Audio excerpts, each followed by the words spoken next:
UEFA nations league football quarter final ആദ്യപാദ മത്സരങ്ങൾ ഇന്ന് നടക്കും. സ്പെയിനും പോർച്ചുഗലും ഫ്രാൻസും ജർമ്മനിയും അടക്കമുള്ള വമ്പന്മാർ കളത്തിലെത്തും.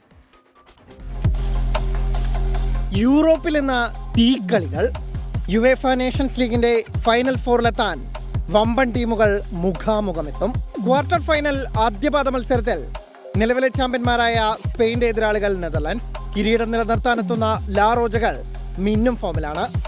യൂറോ കപ്പ് നേട്ടത്തിനൊപ്പം യുവേഫ നേഷൻസ് ലീഗിന്റെ പ്രാഥമിക റൗണ്ടിൽ ഏറ്റവും കൂടുതൽ പോയിന്റ് നേടിയതും സ്പാനിഷ് അർമാഡകളാണ്. ലമീൻ യമാൽ നേതൃത്വം നൽകുന്ന സ്പാനിഷ് ടീമിന്റെ മുന്നേറ്റ നിരയും വിർജിൽ വാൻ ഡൈക്കിന്റെ നേതൃത്വത്തിലുള്ള ഡച്ച് പ്രതിരോധവും തമ്മിലുള്ള പോരാട്ടം ഫുട്ബോൾ ആരാധകർക്ക് വിരുന്നാകും. മുൻ ചാമ്പ്യന്മാരായ ഫ്രാൻസിന്റെ എതിരാളികൾ ലൂക്ക മോഡ്രിച്ചിന്റെ ക്രൊയേഷ്യ. നായകൻ കിലിയൻ എംബാപ്പെ തിരിച്ചെത്തുന്നതിന്റെ ആത്മവിശ്വാസം കൂടിയുണ്ട് ഫ്രാൻസിന്. ക്രിസ്ത്യാനോ റൊണാൾഡോയുടെ പോർച്ചുഗൽ ഡെൻമാർക്കിനെ നേരിടുമ്പോൾ 4ാം ക്വാർട്ടർ ഇറ്റലിയും ജർമ്മനിയും തമ്മിൽ. രാത്രി 1:15 എല്ലാ മത്സരങ്ങളും. Sports desk 24.